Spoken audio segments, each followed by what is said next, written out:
All right, guys, we are here together. Coach's conversation. I'm gonna get my screen to transfer over so all of you guys can see my infamous background here.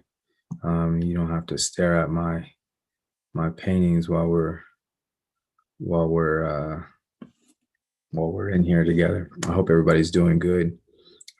Today we got a good topic about communication as a coach and really trying to help sort that out. Today, I'm actually probably going to be going at this by myself, at least for a small amount of time. My group is handling some things with reconnecting youth and trying to reach out in a different way. And so, if they can make it in, they will. If not, I'll be covering the topics today on my own. So getting started here, just talking about levels of communication and being able to do it communication differently, in a proactive way versus reactive way.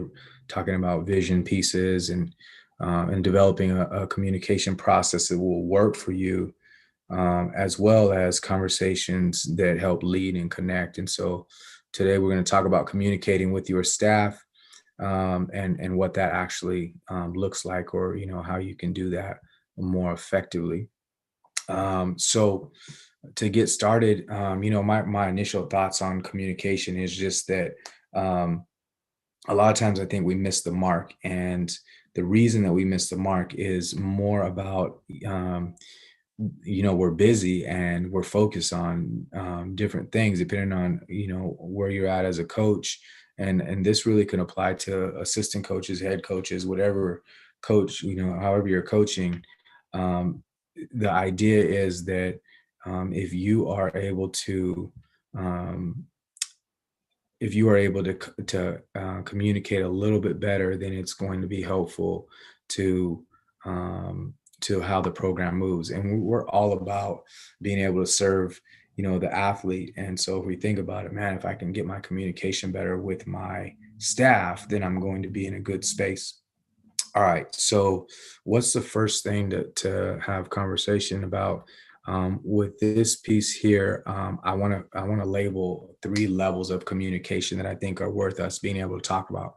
The first level, and honestly, there's a purpose for all of these communication ideas. So, I don't want to get to thinking that we need to judge any of these. They're really more about us just being able to recognize that we have different layers, and trying to figure out, how do we use each one effectively. All right. So the first layer that I would say is, or level that I would say is just a safe communication. And I think safe communication usually happens in passing. So usually whenever we don't know someone, or, in a situation where anything that we tell that person could possibly harm us, or not go well for us. We have, whether it's take away our time or it gets used against us, we'll use some level of safe communication to stay out of that situation. And so safe communication happens in, like, hey, how are you doing? Those kinds of things are safe communication. Fine. I hope, have a good day. Those kinds of things are safe. um, and the second level of communication that I would say is the conversation specific communication. And so conversation says, like, we're interacting, right? Like, we can actually have, some kind of talk about some subject, right? But it's just interaction, kind of like that happens here on the Coaches Conversation Cafe, where there's nothing that's too deep that that's going to get us into hot water, or that we would maybe confide in somebody else that's close to us. But at the same time, there's enough for us to really learn from it. Right. The third level is a vulnerable communication. And so in vulnerable communication, I think those happen on deep levels, where we probably are sharing things that could be hurtful to us if they're shared with other people. They can, I feel like they can also bring us closer together. So, at the same, in the same idea of, hey, it could be hurtful, it could also be really helpful to us. All right, so those are the three levels of communication I think are, worth you considering. Like, how do I want to communicate in this scenario? So with your staff, it may be different depending on each staff member, or there may be just one that you really want to get to, in your program. All right, the second concept I want to talk about is a proactive versus reactive communication. So, in this, for the most part, and I think in sports, the more reactive conversations that you're having, probably the less effective that you're being. And so we have to somehow move our communication pieces to a proactive space so that we're given a chance to get the results that we want. And we'll talk about that in a second. But the more that we're doing proactive pieces, is just not based on emotion. And there's a higher success rate whenever we base things based on our identity and our vision. And so we want to try to move things to proactive communication as much as possible.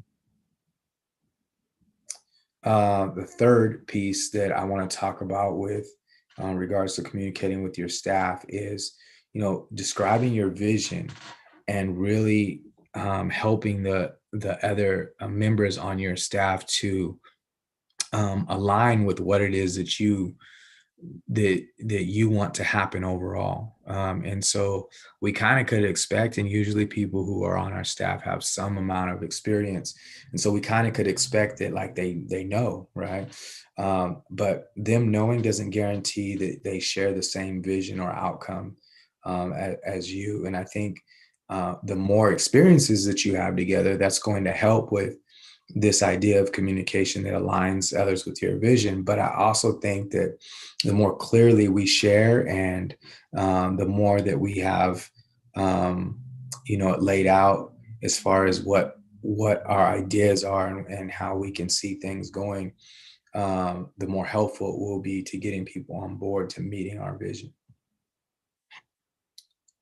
Um, the fourth thing that I think is important with communicating with your staff is to develop a communication process. And so this is kind of interesting because I don't think people really talk about communication in these terms, but there's actually a process and a way that we have to communicate. And we've created that process without even thinking about it. For instance, in your home, or on your staff, how do coaches communicate whenever things get challenging? Let's say that when things get challenging, everybody starts turning judgy and blamey, right? That's a process that we've kind of accidentally created, right? Maybe whenever things get challenging, everybody becomes solution oriented and focused on creating another way and moving in something different, and feeling like there needs to be things need to be handled differently, right?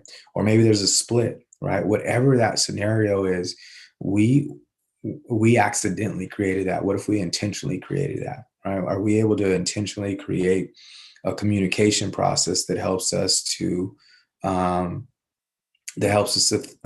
to create things that are closer to our vision, right? So for what I'm talking about in this scenario would be like, what does our coaching pre-meeting look like? What does it look like before practice? Do we have that set up? How do we discuss players, right? Do we wait till a player um, does something and then we decide, like, after that, hey, what are we going to do about this situation? Or do we already have a plan in place for anticipation of things that may go wrong, or how we want to approach challenging situations, in practice or in the games? What's everybody's role, as far as how they're supposed to interact? And so the more that we get um, to establishing that communication process, it's going to be helpful for us to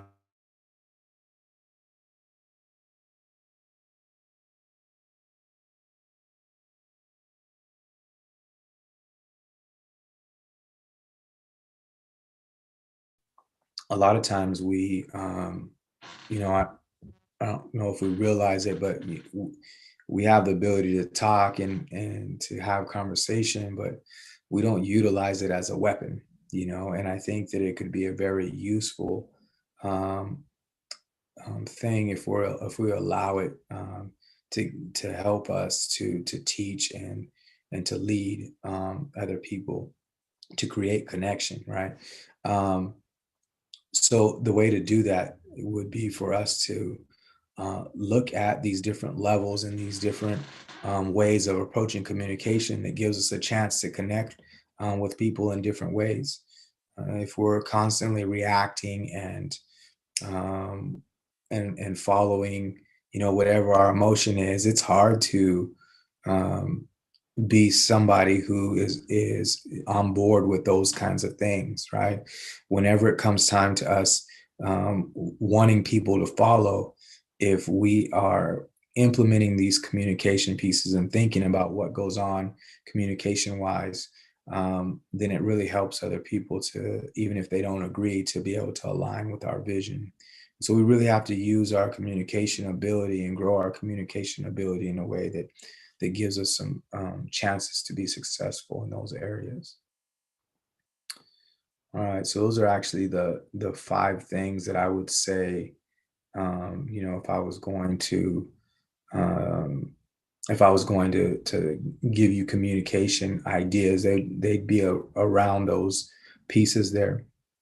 Um, there's a couple of things that we're working on.